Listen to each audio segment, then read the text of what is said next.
kaibigan, simula na ang umaga. Simula na saya, kaya sama ka na. Dito lamang po sa Bo! And Chris, happy birthday. Thank you, Chrissy. For a guy who hates celebrating his birthday, do you know what time you were born?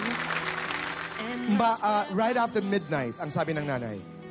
My God, we're really cosmic twins. Talaga? Yes, parang right after midnight. Totoo. So parang 28, kaka-29 pala. Pagpasok ng 29. Do you know ako, 11:42 p.m. Almost.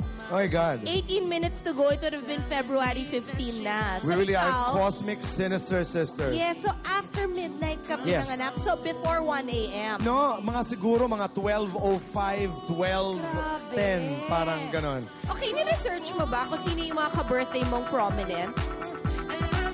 Isang beses, pero hindi ko naaalala ngayon kung sino mga October 29. Pero ang dami kong kasabayan. Okay, kasi ang dami yung Tita Scorpio. Annabel Rama, This business. Vilma Santos, Yes. Gabby Concepcion, Vernie Varga. Happy birthday to all of you. Ang dami. We better Tessie research Tomas. nga, Yes, kung sino we will. ba Pero mga kaibigan, nais ko lamang ipaliwanag yung sinasabi ni Chrissy po that I hate celebrating birthdays. Hate may be too strong a word, pero hindi ho talaga ako komportable. Totoo yan. I work every day sa harap ng sambayan ng Pilipino, sa harap ng maraming tao. Parang nahihiya ako.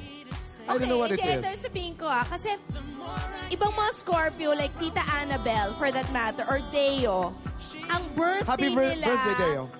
is such a big production talaga, and they look forward to it. Ikaw, yung taong talagang, okay, sige, let's do it. Ganun na lang. I know na. I mean, using the word production show, di ba? Because my life every day is a big production number.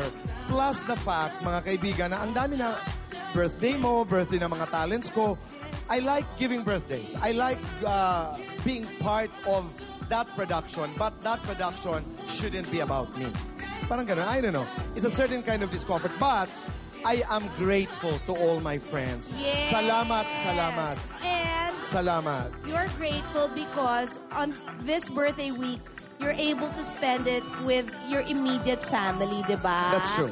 Finally, First alam time, mo, Chrissy, in many, many years. hindi, boy, di ba? The entire year, pinipilit kita na, Oo. alam mo ba ilalabas si nanay? Ngayon, Finally, magkakatotoo ito na na. yun. That's Pero, ako naman, ito yung wish ko talaga. I wanted us to sing.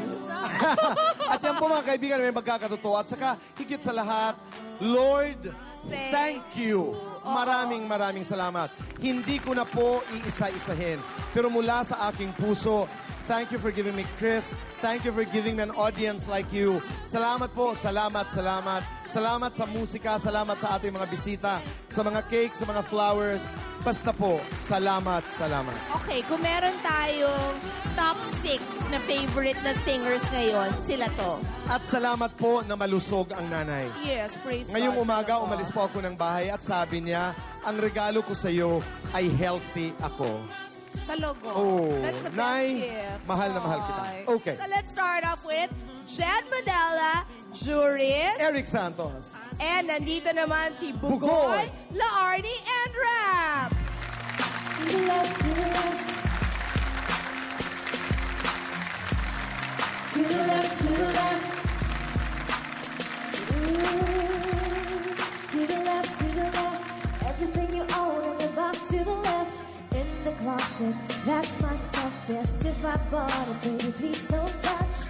Keep talking that mess, that's fine. Could you walk and talk at the same time? And it's my name that's on that track. So go move your back, let me call you a cab. Standing in the front yard, telling me how I'm such a fool. Talking about how I never ever found a man like you.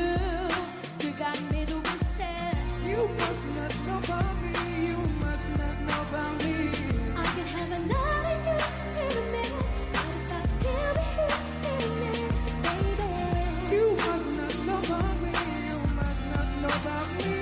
I can have another you by tomorrow. Don't you ever for a second get to thinking irreplaceable. So go ahead and get done. Call up Patrick, it's just these rooms. Those I that you thought that I didn't know. What did you think I was putting you up for? Because you isn't true, Lord.